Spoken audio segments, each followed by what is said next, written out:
Hello and welcome to episode 9 of our webinar series, Mental Health and Wellbeing in COVID-19.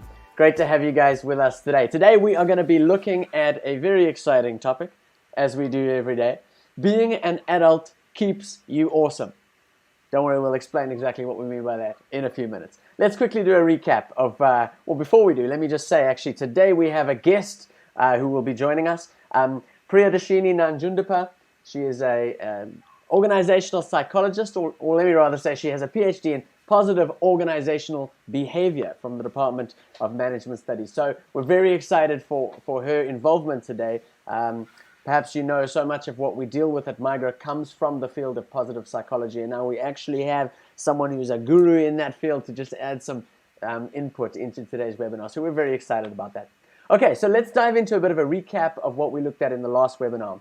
We talked about a couple of key concepts, the broaden and build theory from Barbara Fredrickson, how we could increase and empower ourselves with personal resources, personal and social resources to help us in this time.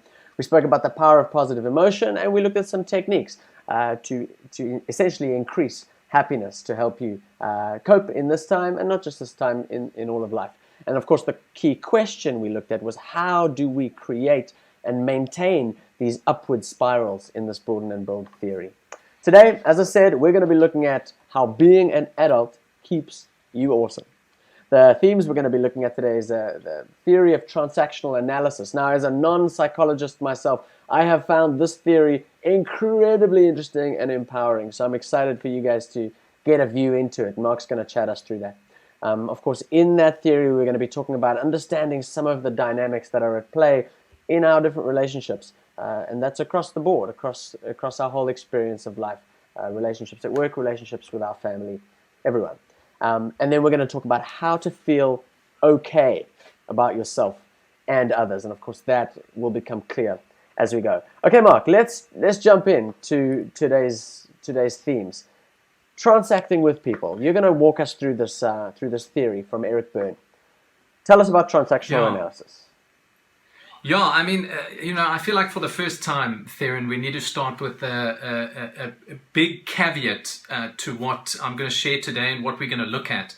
Because, transactional analysis has been so powerful in the field of psychology because of how simple it is.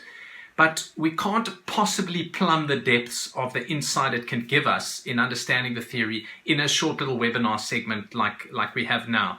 And I'd much rather us get to a conversation about it and how to actually live some of this out in this lockdown than spend a whole lot of time on the theory. So we really are just going to touch on the surface level. For those of you that are familiar with transactional analysis, it'll just be a great reminder to increase your awareness of it in this time. And for those that have never seen it, I hope it'll just encourage you to go read a little more about it, and also obviously just give it some airtime in this time. So a bit of background, Eric Berne wrote that fantastic book called The Games People Play. And he realized that people essentially interact with each other through two main frameworks. The one is what he called strokes, and a stroke was essentially any indication of interaction with someone, which is made up typically of what he called a stimulus, which was any acknowledgement of another person, either in a good way, saying hi or how are you, or even just nodding or winking at someone. And then a response, the way a person responded in that stroke. And so a stroke was essentially this indication between people. And as I understand it, it came from literally the way a parent might stroke their child, reach out and touch a child to interact with them. And then the child would have a response. So strokes and this kind of stimulus and response is really important to understand in this whole mode of transacting with people around us in relationships. And then the other conceptual framework that came out of some of his work was this concept of ego states. I like to just think of it as states because, ego can get a little bit confusing for people. But what essentially he was alluding to in these ego states is that as individuals, we seem to take on the persona, the very way of being of either a parent, an adult, or a child. And he wasn't meaning that we physically become this person, but that we start behaving in a sense like that person. So Theron, you or I or any one of the viewers may in any moment of transacting with somebody be transacting out of either a parent ego state, an adult ego state, or a child ego state. So let me jump in. And if we jump on to the next... Let me jump in quickly. Yeah. You're saying it's a mode of being, it's a way of behaving. Yes, so in yes, these, absolutely. we have these different strokes. Right now, you and I are talking to each other, each, I guess, in this transaction we're having, you're talking, I'm responding. Those different strokes make up a transaction. But in this conversation we're having, we can play a certain role. We can be a certain character in the story, is essentially what you're saying. Yeah, I mean, that's an absolutely brilliant way of saying it, is that we become a type of character in the story. Brilliant, Theron. And we'll look later on in one of the later webinars at something called the drama triangle, which also comes out of this theory of transactional analysis. The key thing to take away from this slide is that these elements, the strokes with a stimulus and response, and the ego states, the parent, adult, child, is a way of us looking at the way that we transact with people around us. And if you jump to the next slide, I think what will become really helpful is to just have a look at how the parent, adult, and child ego states are lived out. And according to Eric Berne, there's two different types of parent states that essentially come out. The one, of course, is there's this nurturing parent, which is the persona that we take on to look after others. This is what empathy would look like, where you reach out to really care for someone else. And then there's another kind of parent state, which is called the critical parent. This is where we really look down on people and we judge them, and we essentially become very critical of them. So just to bear in mind that as the parent, in the parent state, there is the nurturing parent and the critical parent. And I mean, Theron, you and I have this in our working relationship. At times, if we have some bad news that comes through about the company, you might say to me, yes, Mark, it's really going to be okay. That's you being the nurturing parent. Or at times, I might say something in a public speaking engagement and you might say, yes, Mark, that was really not great. You need to not do that again. And that's you being the critical parent, even though we are both adults interacting with each other. So that's a little bit about the parent state. Then the adult ego state. This is really where, people interact with each other on an even keel. Sometimes Eric Berne would say that the parent ego state is a little bit like the taught concept of life. In other words, we were taught to behave this way by our parents, either being nurturing or critical. And then with adult, this is considered to be the thought concept of life. This is the way we think rationally about the world around us. So that's a little bit about the adult ego state. And then the child ego state. You can see there's three different types of child ego states. The first one is what's called the natural child or the free child. This is the kind of child that has no qualms about being who they are. They're playing. They're not really caring who's watching. You might have heard that famous phrase, dance like no one's watching. What's it? Sing like no one's listening. And love like you've never been hurt. That famous quote. That's a little bit like the nurturing child or the free child. Sorry. Then you can see that little icon. Can I jump on there? Go for it, What's interesting about this little image we have there is that both the child riding on the dad's back and the dad are both in that playful, natural, free child state. It's not just about children. Yeah. It's about a way of being. So both of them would be, I guess, in the state there in that picture. Yeah, absolutely. And we'll have a look at that in a second, Theron, as how, as adults, we can get into this wonderful place of interacting with each other in a child-to-child ego state, where actually we're just free and able to enjoy each other and have a wonderful time. We'll look at that in a moment, though. So just to have a look at the icon on the right of the child, because there are three different ways that the ego state of the child can be lived out. The next one on the right over there is what's called the adapted child. And this ego state is one where the person changes their behavior under the influence of the parent and essentially does whatever the parent would have said. This is an ego state that I spent much of my life living out of because I was always terrified of my mom and I wanted to just please. So I would just do whatever I thought would please the parental state. Oftentimes I'm very apologetic as a person. Sure, I'm giving myself away now, Theron, for the people that interact with me. And it's not just with your mom, it was with others as well. Absolutely, absolutely. I mean, there's been many times in our working relationship and in our friendship where you perhaps have given me some feedback on something and I'm really apologetic, and I very easily take on that role of the adapted child, doing whatever it is to please the parent. And then just that third child ego state is what's called the rebellious child. And of course, we're using icons here, which are quite hectic. There's no corporal punishment ever. But essentially, the rebellious child is someone that just says, you know what, we'll stuff you. I'm going to show you, and I'm going to just show you that I can get the upper hand ultimately. And if you picture children in a sandpit, that's a very good way of understanding these three ego states.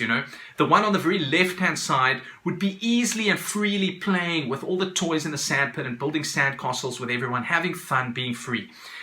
The one on the right-hand side, the adapted child, would be making sure that they build the sandcastle according to the perfect specifications that they've been told to build, and never putting a foot out of the sandcastle or sandpit or losing any sand on the sandpit. And then the rebellious child would be saying, hey, you say that I can't spill sand out of the sand pit? I'm going to show you, and I'm going to throw all my sand out of the sand pit. The typical kind of tantrum that you would have. Any comments there, Theron? Yeah, it's and often that impacts on the other children in the sandpit too. It's not just about throwing sand; it's about smashing their little sand castle. Or absolutely, absolutely. And I mean, it's so easy to see these as a parent myself. It's so easy to see, particularly the child state with my own children. But I've seen that they sometimes take on the other states as well. I've got 3 different children, different ages, and my eldest, he quite often takes on the parental voice or the parental mode with his younger siblings. Wow. He gets all the bad parenting that he's picked up from me. It's not all bad, but sometimes he's picked up if I get cross with the kids, then he'll get cross with the other kids, and I can see him even as a kid playing all the different roles, parent, adult, and child. Of course, I also see them nurturing each other. This morning it was a very dear moment where I saw my middle child being very nurturing to my youngest. We all have the ability to play all of these roles, and it's so easy to see with children in and of themselves. Yeah. Talk us through some of some examples of how this works with adults. Okay, I'm talking about children. Great. Let's talk about some adults. Well, something that I actually forgot to mention a little earlier, Theron, is that with these different strokes that happen, essentially there is a stimulus which gets sent out by an individual from their ego state. And that then invites the other individual to a certain type of response. And that is what leads to the transaction. So we get essentially invited into a certain type of transaction. And, when we combine 2 different people, and if we jump to the next visual, you'll see we've got parent, adult, child on the left with parent, adult, child on the right. And think of these a little bit like 2 people, Maybe this is Theron on the left and Mark on the right. And, the stimulus comes from Theron on the left saying, wow, I'm really struggling at the moment, okay? Might be the child that's needing some support, okay? And I could then step into a nurturing parent role and saying, wow, I know this is a tough time, Theron. You've got 3 kids at home. You and Debbie are both working out of home. It must be a hectic time. And that leads to that stimulus and response coming from the child to a nurturing parent, in the example I've just given, leads to what's called a parallel transaction, where we can quite easily continue in quite a fluid relationship with you being a child and me being a parent, in this case a nurturing parent, and you being a child that's kind of needing support in terms of your ego state. And what that leads to is us being in a scenario where we've got this parallel transaction. The same can be true of, a different kind of transaction where someone is being a punitive parent, if we look at the next slide, and the person being a rebellious child, they still are coming out of the rebellious child state. It still is a parallel transaction where the parent or the parent ego state is saying, you know what, stuff you, I can't believe you being like this. This might be a conversation that happens with a bank in this time. You trying to get your money, you know, you say, damn you FNB, I'm the customer in this thing, punitive parent. And the person on the other side of the phone is saying, well, you know, don't talk to me like that. I don't care what you say. Don't you swear at me like that. I don't know where this example is coming from, Theron. It's not like that happened to me yesterday. But there's still a parallel transaction. And, you know, something that we need to touch on here is just that people can get into what are sometimes termed these codependent relationships, where, you know, according to this theory, there may be somebody that takes on the role of the critical parent or the punitive parent, and the other person that constantly is either taking on the role of the adaptive child, constantly just trying to please and do whatever the person says. These might be two married people, you know, both adults.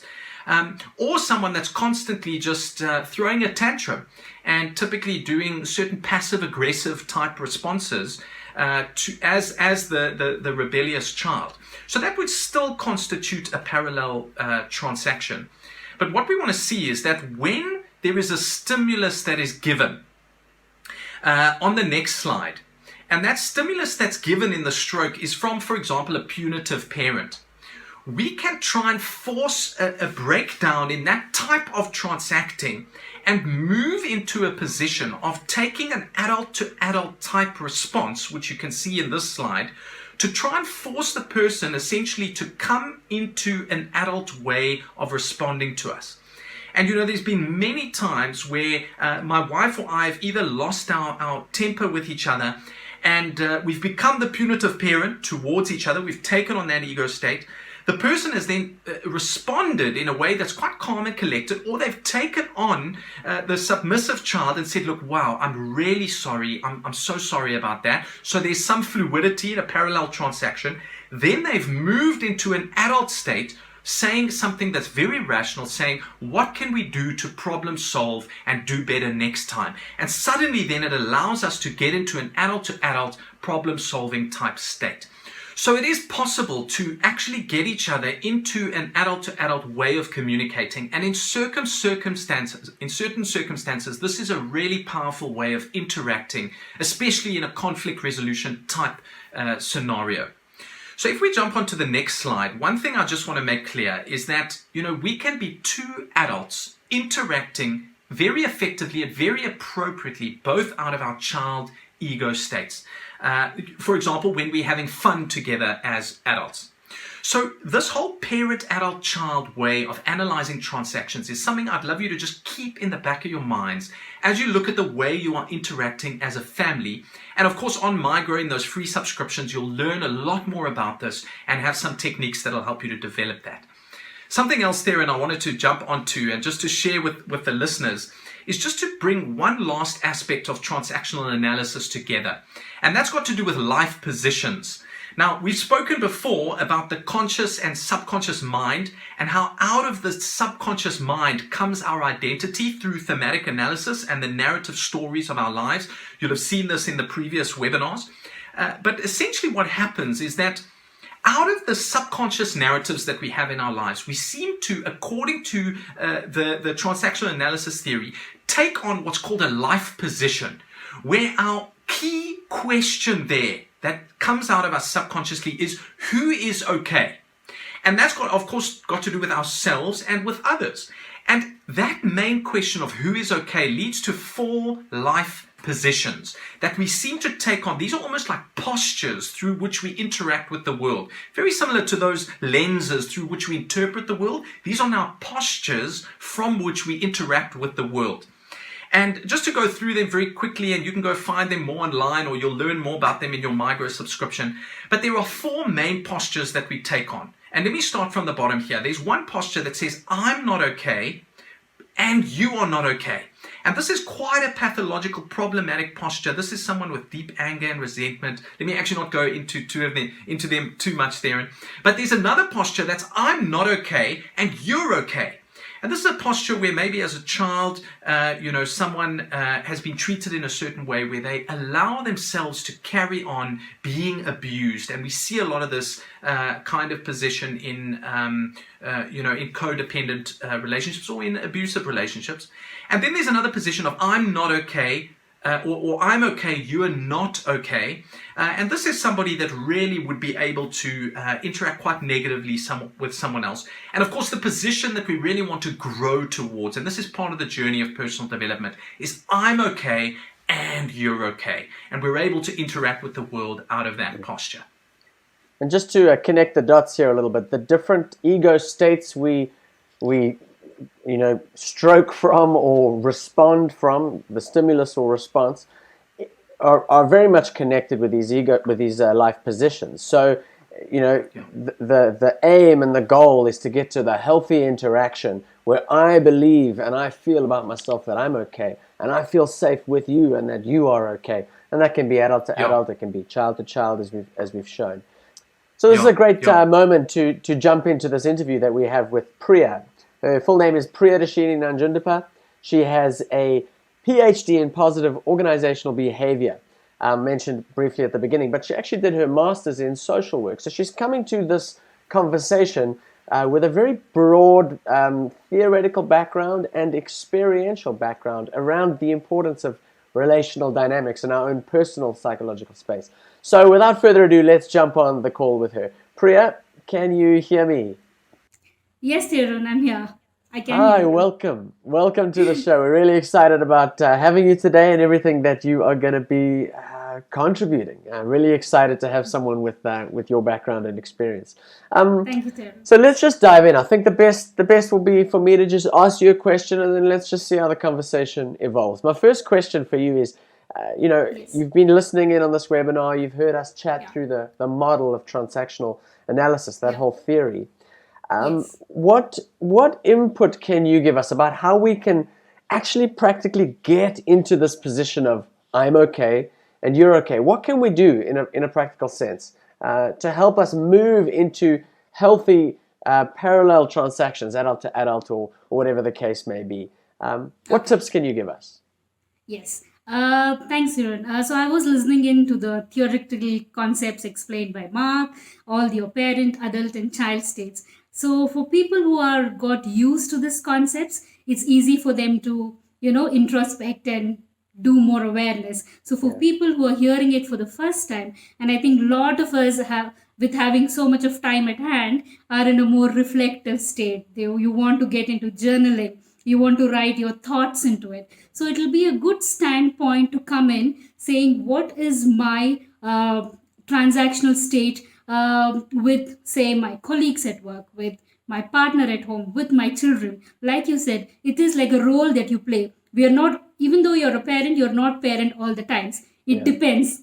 It depends is the favorite answer in management and psychology. It depends on your mood, your personality, the situation. It depends on a whole lot of factors. Okay. So the first tip would be get into a mode of self-awareness. And I think this is the best time to get into the concept of the here and now. Because adult is all about logic. It's all about facts. But it's also important right now not to be too overloaded by information. We're not asking you to be ignorant. You have to be informed, but know to use the discretion of how much information is good for you, not having the TV station 24/7, because that kind of contagion, surrounds the entire family vibe as well. So you need to know when to stop, use your logic and use your mindfulness. And adult state is also told to be about the present, the here and now. Yes, and this is a kind of epidemic many of us are seeing for the first time in our life, right? We don't know. We have not had any previous past experience to delve into. So being in the here and now, what is happening today, not thinking too much about the future. Okay, we have 11 more days for the lockdown to end. We have 12 more days, 10 more days, the countdown. What do I do if it extends? You have all these uncertainties at mind. So first step I would say is do not shy away from those feelings. Acknowledge them. It's very important. For example, if you tell someone, don't think of a tiger, all you can think of is a tiger, right? So if you say, don't panic, don't panic, don't panic, you are going to panic. So acknowledge that this is something that you're going through, but how you react to it can come from an adult state. So that Okay, is so one tip. can I jump in? It Yes. sounds like can I just repeat to you what I think you are encouraging, and you can tell me if I've heard it correctly. You're Yes. saying Yeah. for many of us who are familiar with this whole idea of parent, adult, child, etc., it's easy to come to a situation and to be able to analyze how am I Yes. responding. Yes. But for those who perhaps are coming at this for the first time, and I think this is a really great insight that you're raising. The first step is really just awareness. So Yeah. taking some time to maybe, I don't know, at the end of the day, look back on the day and say, okay, with these 3 different states, how did I respond? Oh yeah, my boss sent me this email and I responded like this out of a bit of passive aggression. And what does Yeah. that mean? Oh, that's the rebellious child. Or to Yes. just spend some time trying to unpack our own transactions from the day so that we can start becoming aware of our behavior. Absolutely, Charan. I think I have communicated it well enough for you to respond perfectly Okay. what I meant out to say. Okay, And perfect. and the second then thing, the next step you were saying was try not to stay so much in the adult state that you're just being too logical and analytical. Like, unpack exactly. that a bit more for us. Yes, so the second thing I was telling is, yes, it is good to be adult, good to be logical, fact oriented, but there is always that inner child in each of us, that state, which is always, if I can say, in the adult working world, which is kept under covers or suppressed, if I can call that. It's a big term, but to Okay. let that out. I was just thinking when Mark was explaining, the best way to be a child is to play, right? It can Yeah. be anything, and with the constraints we are having, it will have to be an indoor, say a board game or any kind of a game. So the best way for us to internalize this concept is, and the best observers actually of adults are children, right? So Yeah. try explaining this, like an Edward de Bono 6 thinking hats that you have, the black, red, and other color hats. So have 3 hats, like a parent, adult, and child, and ask your child to observe you, say for a period of 30 minutes or 1 hour. And whenever the child observes a parent hat in you, so he'll come and put on the parent hat. You will Wow. always think like, oh no, I was actually speaking like an adult. I never thought I was being a critical parent. But the child, children suspend judgment. They tell you the things the way they are. So Okay. can be a little more playful, and then you can observe children. Like, there was a very good example that you gave where your child you observed was a nurturing parent to the younger sibling. So you in turn can see that children nowadays, with all the more of information, they are very, very sensitive, and they can get into an adult or a parent state very quickly. They can transition more quickly than us, because we are kind of with a fixated state, but they are very fluid. So they can transition into states very easily. So it can be like a gamification that you do at home, where you internalize how you come about these states, and the best way to learn any concept is actually doing it. It's not in the mind, but you Yeah. playing it out. It's I mean, I know the lockdown's been very different for different people. I've been chatting with some people recently, and they're saying, "Oh, I've got nothing to do." Yeah. They're filling their day with hobbies and things because the nature of their Yeah. work, they're not able to remote work. For other people Yes. like myself, I've worked Yeah. harder during this shutdown than I have before. Yes. And my son actually said 2 days ago, he said, "Dad never stops working." And Oh, it's the shit. truth. I love what you're Yes. saying, that children really can see it and name it. And I've Yes. definitely seen that in my own life. So I love this idea of actually, for those of us Yeah. who are on this webinar, who are listening and who have children, allowing your children to be a bit of a barometer for you as to who and Yes. how you are being, and to name Yes. for you what's happening. I think Yeah. that's great. As a parent, I'm going to take that on board and just try to pay attention to my children to see Yes. how they are responding to me, and how that can help me in my own awareness. Yes, yeah. Wow. I'd like to just share one more small incident that one of my friend, we had just had a chat. So they kind of had a role reversal in their families, where both the parents working from home, you have to be on calls most of the time, and the children, she's lucky to have 2 kids. One is 12-year-old, one is 8-year-old. So they did a role reversal and say, why don't you be the parents for the day? You do all the cooking, take care of us, wake us up for the office, and get us ready. And after the end of the day, they were like, Mom, You are great. You can continue being a parent. We are happy to be kids again. Oh man, did the parents nag them every 3 seconds with "Mom, Mom, Mom"? Because Yes, then they I'm would have gotten a hungry. taste of their own medicine. Exact. I'm Yeah. hungry. I don't like what you made for me. Can I get another chocolate? Oh man. Now, Yes, just being playful. obviously, for our viewers, in the last few minutes, Priya and I have been speaking very much around parents and actual children. But these Yes. concepts are so true for everyone. Whether you are in a house share with other people your own age, whether you are living I think of one of our colleagues who actually has a fair number of older people who live in the house with her. It's not just about young children and parents. Yes. And our encouragement to play is not just encouragement to play with your children. Play Yeah. with the other grown-ups in your space. Yes. Absolutely. Yeah. Priya, thank you so Absolutely. much for your input. It's been gold. I'm sure that our viewers will really appreciate, will have Thanks, really Darren. appreciated everything. So thanks very much for being with us. Thanks, guys. Thanks for the opportunity. Pleasure. Wow, Mark, I don't know what your thoughts are. I found that incredibly interesting and empowering. What great ideas. What do you think? Yeah, I'm so glad Priya's coming back on another session with us later on in the series there, because that was just super practical.